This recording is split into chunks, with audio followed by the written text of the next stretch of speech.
I have to say, what you're doing is spectacular. It is a challenge for our generation. We're reaching a point where compulsorily we must act. You're working with the music community in a big way to help get your message out there. I feel music can move more people than anything else. Every success to you. I wish you all the luck. Don't wish me success, this is not my planet, this is our planet. I wish us success then.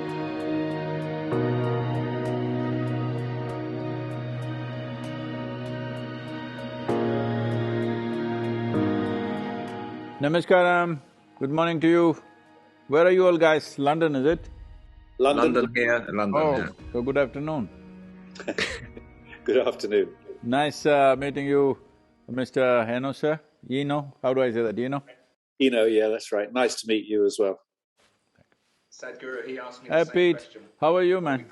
Yeah, I'm good. Very good, nice to see you again. So, yeah, welcome both of you. I'm really looking forward to this conversation today. I think I sent Brian a book of yours, the inner engineering book, during the pandemic, and he was quite taken by it. And Brian was the founder of Earth%, a charity providing a simple way for the music industry to support the most impactful organizations addressing the climate emergency. So I thought, obviously, you two should meet. Thank you. Good idea. It's a pleasure to meet you, sir.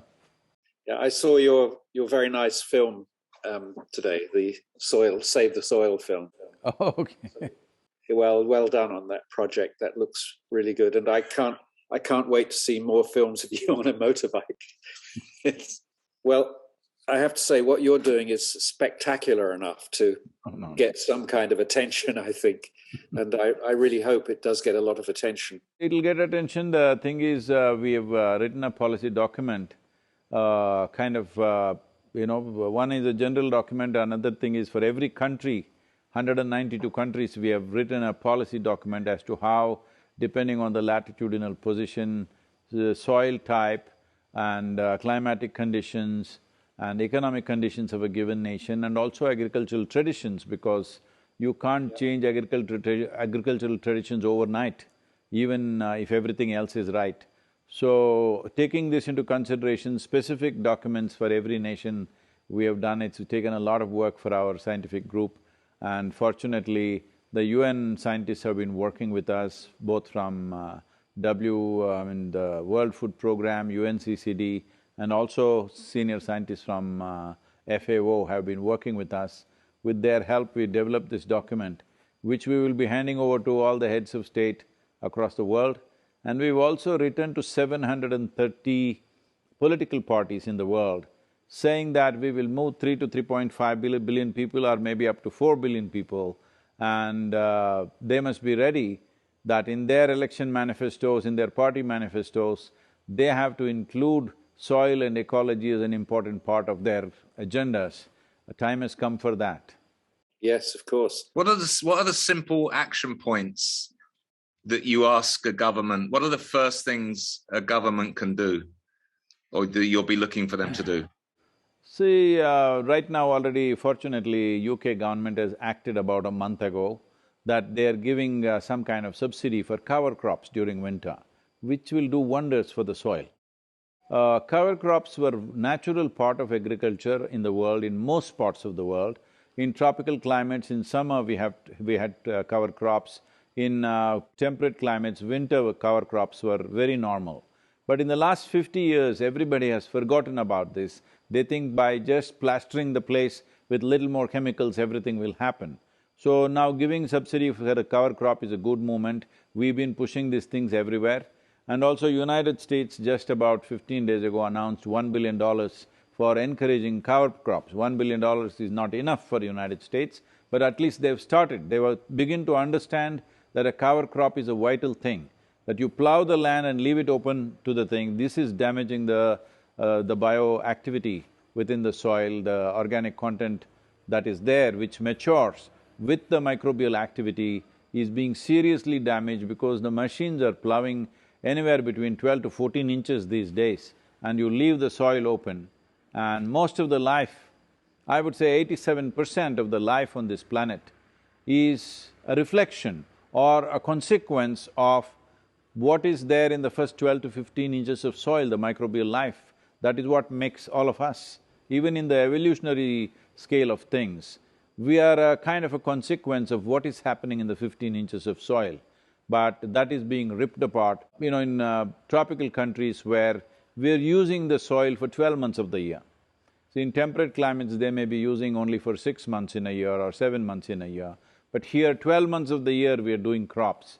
Here, we are talking about giving subsidies for resting and recouping the land. Let's say somebody has 100 acres, 50 acres if you give subsidy this year, these 50 acres in a tropical climate, you can do 6 crops in the year without taking the yield, just plowing it back, or just putting it back, and it builds humus into such a way, within 1 year's time, with 6 crops in 12 months' time, we can put back at least 3 to 4% of organic content. For example, in India, I'm saying, the organic content in Indian soil, 62% of the soil has only less than 0.5%. This is on the verge of becoming a desert. Most of the European nations, southern European nations have just 1.2%. Northern Europe has around 2%, 2.1% like this on an average.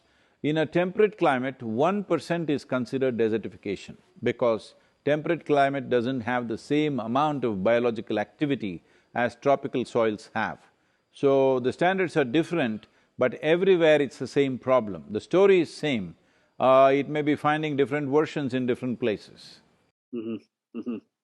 Have you been talking to farmers very much as well? With the Kaveri basin, that's a river basin in southern India, here we are doing an active project for last 24 hours where we have converted hundreds of thousands of farmers into tree-based agriculture. But in the global scape, we are only aiming at policy change. Why policy change is important is, see for example, the newer parts of London city or around, let's say in UK itself, now there is a law, if you have 10,000 square feet of land in the city, you cannot build 10,000 square feet of building. You're allowed to build maybe 6,000–7,000 and remaining some space for yourself, your neighbor is a must. But if you go to the old parts of the city, they've built in such a way there is no concept of a window because houses are just right next to each other. When did this happen? This happened when there were no laws about how to construct your homes or your buildings. So similarly, in agricultural lands, what's happened now is anywhere in the world, unfortunately there are no laws. If you have 10 acres of land, you can plow every inch of it. In 10–15 years' time, you can make a desert out of it. There is no law to tell you you cannot do this. But we need to understand soil is not our property. Soil is a legacy that's come to us. In its living condition, it must go to the next generation, this is most important. Today, every study shows that we are actually eating up the soil of the unborn child. Not even the population that's here, we are eating up the soil that belongs to a future generation that is yet to be. In my opinion, this seems like a crime that we are committing, a serious crime we are committing against humanity, because every responsible scientist is pointing out by 2045, we'll be producing 40% less food and our populations will be over 9 billion. That's not a world you want to live in. That's not a world where you want to leave your children and go. Yes. Yes, well, you're making a very good case for this. I'm impressed by the figures that you have at your fingertips. But I think one of the interesting things is that certainly in Europe, I don't know about the rest of the world, but in Europe there is a movement now among farmers to rethink the way that they're looking at their land, because they're getting fed up of just putting more and more fertilizer on every year. In fact, they can't make a living because they have to spend so much money on fertilizers. So there's now a rethinking going on, and part of that rethinking is to do with no-till agriculture, so that we're not digging up and exposing the earth every year. Yes. And in fact, not only is there a movement among farmers, but among some consumers anyway, there's also a sort of feeling of we have some responsibility for it. You know, if we buy cheaply produced food, namely food that is produced unsustainably, then we're partly responsible for what happens to the soil. You know, it's not something we can look away from. So there is some sort of a beginning of a revolution in that, I think. It definitely is happening, especially in Europe, it's definitely happening.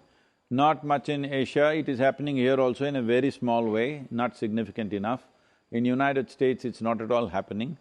But what I'm saying is, we have reached a point where the loss of biodiversity per year, according to FAO, they say per year, we are losing on an average about 27,000 species of microbes. I'll repeat that, 27,000 species, not organisms or something. That many species are going extinct per year.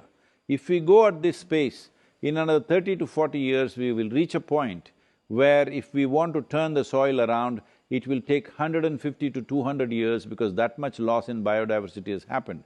But right now we are at a cusp of time where if we act now, in the next 10 to 15 or 20 years' time, we can make a significant turnaround.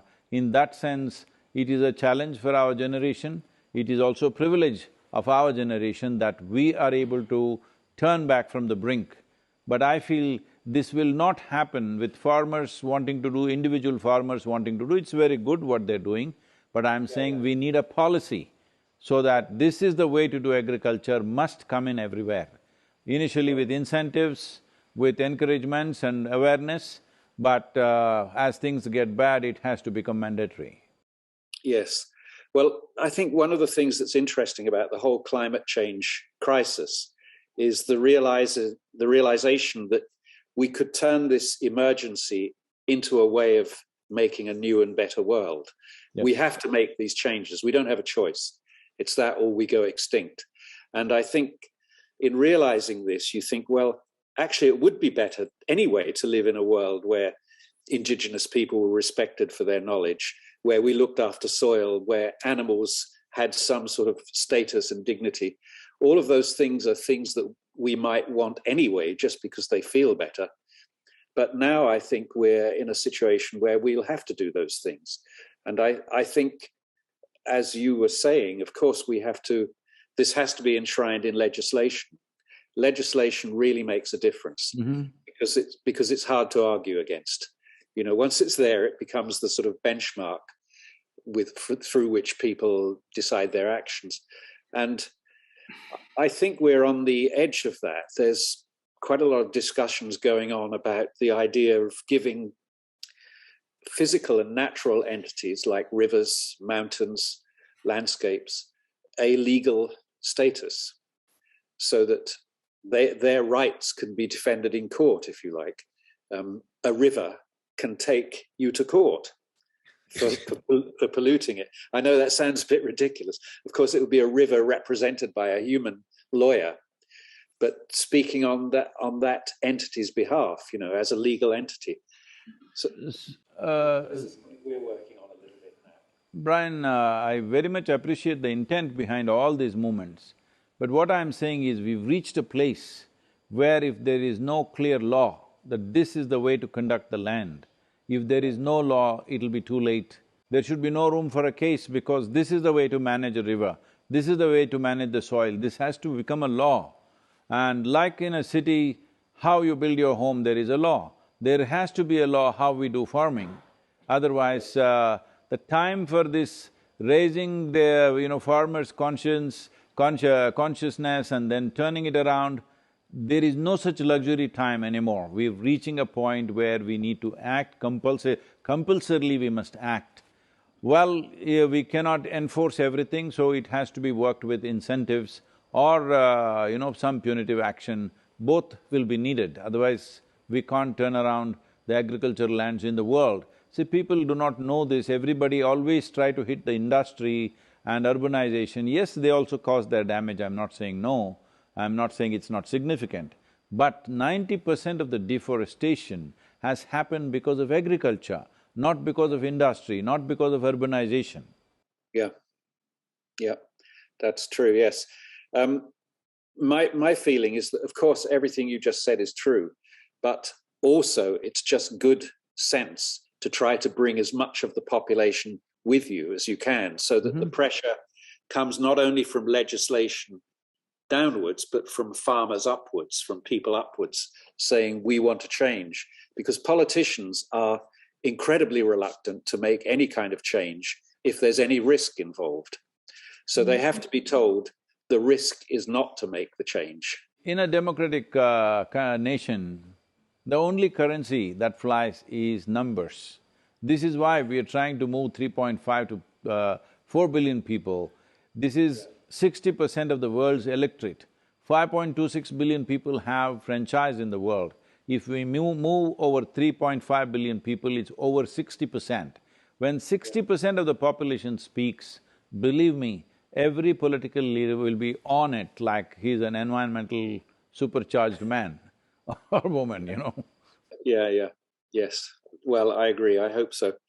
Sadhguru, I know you want to. I know Isha and yourself, you're working with the music community in a big way to help get your message out there. Me and Brian's got great experience, obviously, of the role of kind of art and culture and music getting involved in getting the message out. How can we help?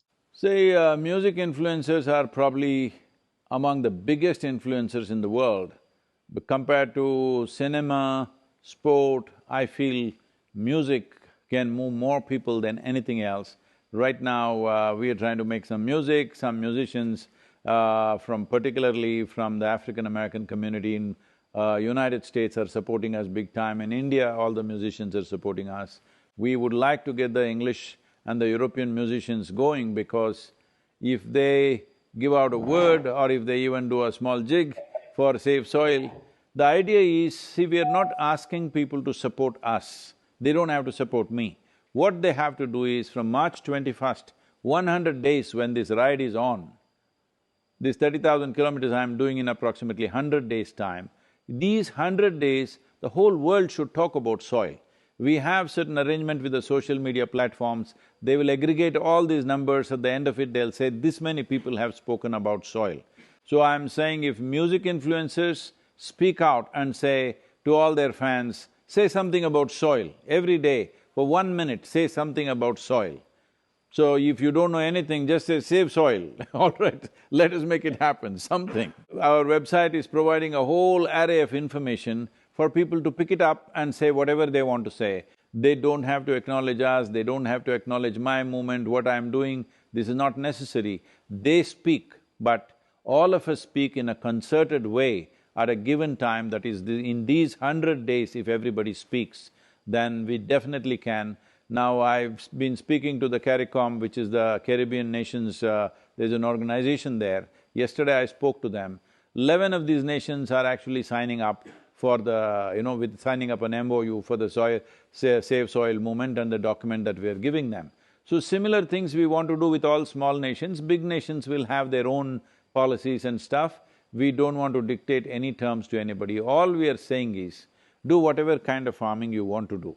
Only thing is, you have to ensure a minimum of 3 to 6% organic content is there in the soil, because this is our responsibility for all the life and the future generations of human beings. Yeah. And do you have… I'm just thinking about musicians, the musicians that I know, for example. What would be really nice is for them to have a straightforward package that they can address. Some people are going to want to get into this in depth, good.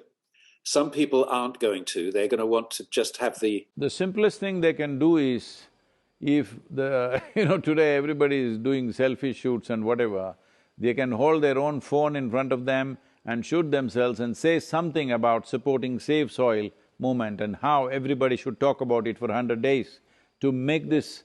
to change the narrative on the planet. See, soil is not just another material, it's life-making stuff. We are made out of it. The question is only this, will we get it now or will we get it when somebody buries us down in the soil? When will we get it? So if the musicians say in their own words, save soil, let us make it happen, conscious planet, soil, our very body, whatever they want to say. But we are using a few terms so that it can be easily aggregated. If the save soil word is there, we'll aggregate it in the social media and bring it up to the government. See, this many people in your country want this to happen, will you really ignore this point? So, If they can make some… like some musicians are making their own songs and releasing it, that is fine with us, that's great actually. But if not everybody is willing to do that, just 1 minute, a video that they can shoot on their own phone, they don't need to spend any money, just 1 minute if they invest, they can do wonders for the world. I think there'll be quite a few people would be very happy to do that. I mean, you're stepping on fertile soil here, because everybody wants to do so. Everybody knows something needs to be done, you know. So what I'm seeing, Brian, is last 8 months non-stop I've been meeting and talking people endlessly.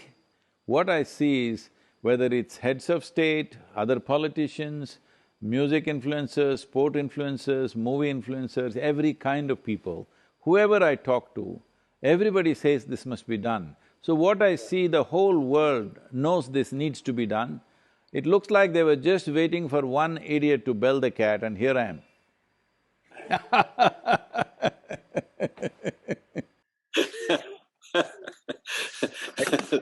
Well done, yeah, good. I'm 65 and I'm doing 30,000 kilometers. Hope I survive this ride. It'll be such fun. The thing is, I'm getting the, Northern European winter. Maybe I hope the roads are not icy. On a motorcycle, it's not a great thing to do.